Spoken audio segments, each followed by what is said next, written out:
नमस्कार। आज हम अपने टोबैको सेडेशन प्रोग्राम की दूसरी कड़ी में बात करेंगे।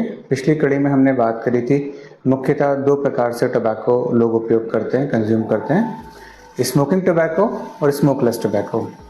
स्मोकिंग टोबैको दुनिया भर में ज़्यादा प्रचलित है, ज़्यादा बड़ी महामारी है। टोबैको को इस समय हम एपिडेमिक या महामारी के रूप में देखते हैं। स्मोकिंग टोबैको में हमने उसके प्रकार देखे थे, सबसे कॉमन सिगरेट, बीड़ी, सिगार आदि आदि। आज हम बात करेंगे स्मोकिंग के टाइप्स की, राइट। पहले हम बोलते थे एक्टिव स्मोकिंग और पैसिव स्मोकिंग। यदि आप स्वयं स्मोक कर रहे हैं तो वो एक्टिव स्मोकिंग है, कोई दूसरा और धुएं को ले रहा है तो वो पैसिव स्मोकिंग है। पर अब नए जैसे जैसे स्मोकिंग का उपयोग बढ़ता जा रहा है और अधिक लोग स्मोकिंग कर रहे हैं और जो एक महामारी जैसा फैल गया है ना, अब इसका क्लासिफिकेशन बदल गया है। अब हम कहते हैं first hand smoke, second hand smoking और थर्ड हैंड स्मोकिंग या थर्ड हैंड स्मोकिंग। इंटरेस्टिंग है। फर्स्ट हैंड स्मोकिंग वो है यदि आप स्वयं स्मोक कर रहे हैं, आपने सिगरेट लिया, आपका सिगरेट का धुआं आपके फेफड़े में गया, जो सिगरेट में मौजूद 70 से अधिक कार्सिनोजेनिक हैं, जो कैंसर पैदा करने वाले तत्व हैं, वो आपने डायरेक्टली अपने अंदर लिए। कुछ मात्रा में जो हैवियर पार्टिकल्स हैं, टार वगैरह, कुछ मात्रा में फिल्टर हो जाते हैं। उससे ज़्यादा खतरनाक है second hand smoking. Now what is second hand smoking? Second hand smoking ये है कि मैं आपके पास आया, आप स्मोक करते हैं, मैं स्मोक नहीं करता, पर जो आप स्मोक छोड़ रहे हो वो इनडायरेक्टली मेरे अंदर जा रहा है। या आप स्मोकिंग करते हैं, आप अपने घर में स्मोकिंग करते हैं, तो जो धुआं है वो आपके छोटे छोटे बच्चों के नाक से, उनके ट्रैकिया से, उनके फेफड़े में जा रहा है और उन्हें भी वही सारी बीमारियां दे रहा है। आप बाजार में हैं, ऑफिस में हैं, आप स्मोकिंग करते हैं और बाजू वाला उस पर ऑब्जेक्शन नहीं उठा रहा है, तो वो बेचारा तो फ्री में स्मोकिंग कर रहा है और उसे हम सेकेंड हैंड स्मोकिंग बोलते हैं। सेकेंड हैंड स्मोकिंग आप ऐसे समझिए, आपने सिगरेट लिया, सिगरेट के पीछे फिल्टर है, यहाँ से आपने मुंह में लिया, ये जो धुआं गया ये फर्स्ट हैंड स्मोक था। मगर ये सिगरेट सामने से जल रही है, इसके आसपास से जो अनफिल्टर्ड धुआं निकल रहा है, जो धुआं आप अपने नाक से और मुंह से छोड़ रहे हैं, ये धुआं एनवायरनमेंट में जा रहा है और जो दूसरे लोग उसे ग्रहण कर रहे हैं वो पैसिव स्मोकिंग कर रहे हैं। आपको जानकर सरप्राइज होगा, एक साल में औसतन 5000 से ज़्यादा बच्चों की मृत्यु होती है सेकेंड हैंड स्मोकिंग की वजह से। वन आई एम सेइंग बच्चे, इट मीन्स बहुत छोटे बच्चे जिनके फेफड़े प्रॉपर्ली डेवलप भी नहीं होते हैं। सेकेंड हैंड स्मोकिंग सबसे बड़ा रीज़न है हाइपरटेंशन, लंग्स का डेवलप ना होना, ब्रोंकाइटिस, अस्थमा, इन सब चीज़ों का।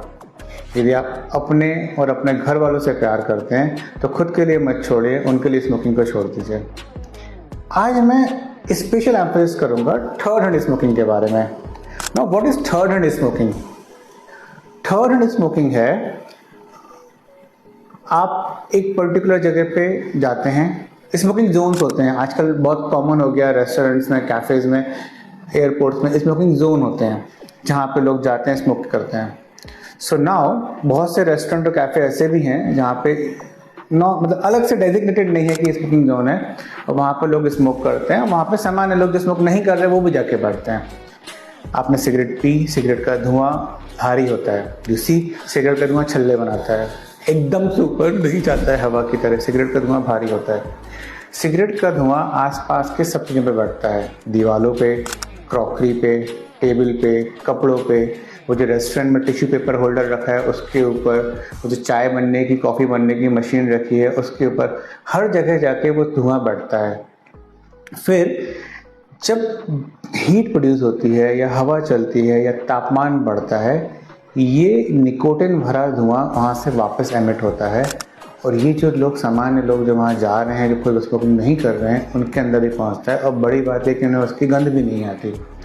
कई बार ये धुआं जाके आपके टिश्यू पेपर होल्डर पे बैठ जाता है, कप बसी पे बैठ जाता है, टेबल पे बैठ जाता है, कुर्सी पे बैठ जाता है। अननोइंगली बेचारे हम जाके वहाँ टच करते हैं और ये निकोटिन आपकी उंगली से, आपकी चमड़ी से भी एब्जॉर्ब होती है।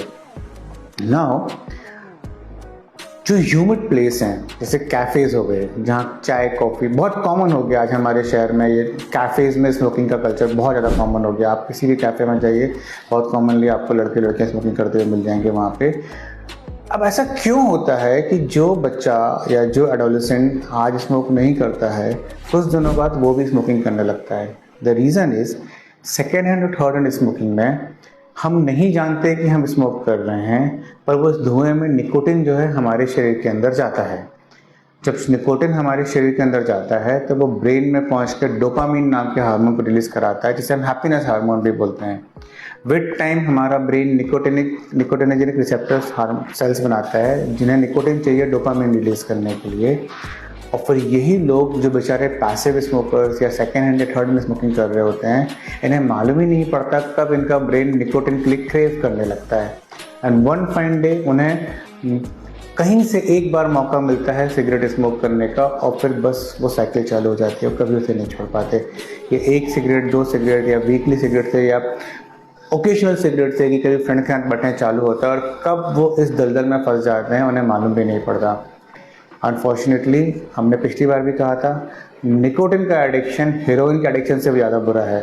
It is easier to quit heroin, it is difficult to quit nicotine. हम अपनी आने वाली सीरीज़ में और बात करेंगे आखिर कैसे हम इस चक्रव्यूह को तोड़ें, कैसे हम इससे बाहर निकल पाएँ, और कैसे आप खुद को और अपने परिवार वालों को, उन लोगों को जो आपसे प्यार करते हैं, उन्हें आप तम्बाकू के बुरे इफेक्ट से बचा सकते हैं। हमसे जुड़े रहिए। आगे की सीरीज़ में हम बहुत सारी बातें करने वाले हैं, कैसे हम और आप मिलके एक तम्बाकू मुक्त शहर, तम्बाकू मुक्त देश या तम्बाकू मुक्त कम से कम अपना परिवार बना सकते हैं। Thank you.